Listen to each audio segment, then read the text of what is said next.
What do you want to be when you grow up? So as soon as I started doing EFT, it wasn't very long before I had a new job. I had a relationship that needed to go out the door, and I had a successful business doing something that I absolutely love.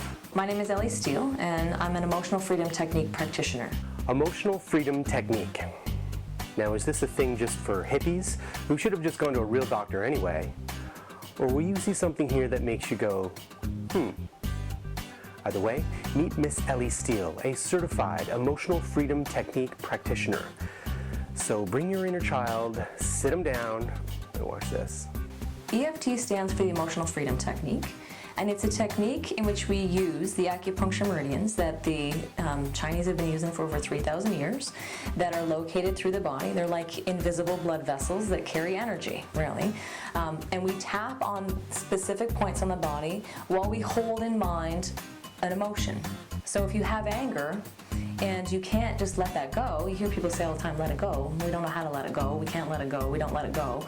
But if you tap on these meridians while you're thinking about your anger, it mysteriously vanishes. And honestly, we don't know exactly how it works. We just know that it does. On a scale of 0 to 10, how badly do you want a cigarette right now? A 10. You're a 10?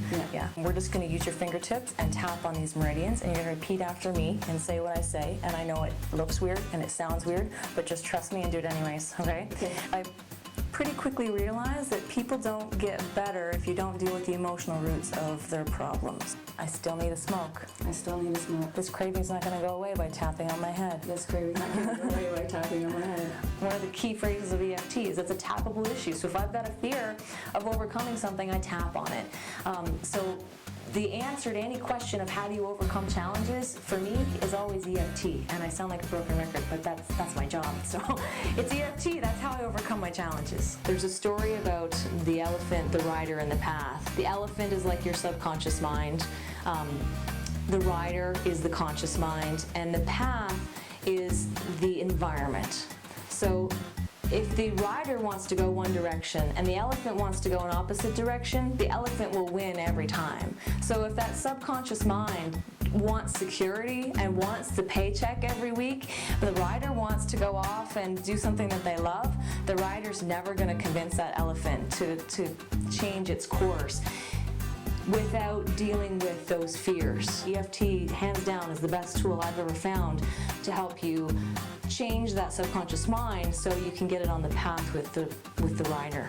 When I was a little kid, my mother wrote in my baby book that she seems to like the dolls that cry the most. I remember reading it as a teenager going, I didn't like the ones that cried, I just wanted them to feel better. So I thought I had to give them all the attention, and the happy ones were okay. Just, you gotta get the sad ones to stop crying. So that's the way I am with my clients. Right now is all you've got, really. So you've gotta get happy now, not I'll be happy when such and such happens, or I'll be happy when such and such happens.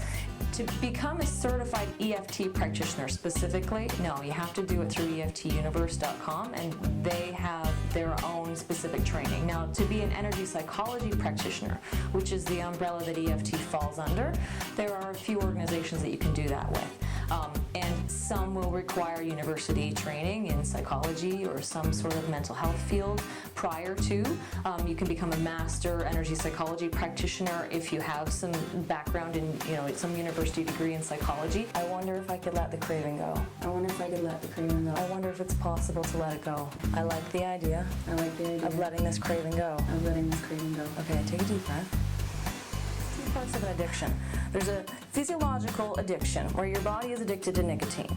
And there's an emotional addiction, which is the driver behind most addictions, really, is the emotional root. It's anxiety. The reason that we reach for something, anything that causes an addiction, is because we're looking to fulfill a need. It provides some solace for us in some way, some comfort. Everything about this job excites me. Sometimes I'm working with a client and they go from a 10 to a 0 on some issue, whatever it is, and I'm still amazed. And all the EFT practitioners say the same thing, and your jaw drops. You're like, wow, that's phenomenal. You almost can't believe it. So that's exciting. Do yourself a favor and try it, because it's powerful, it works, and it's going to change the world. What do you want to be when you grow up?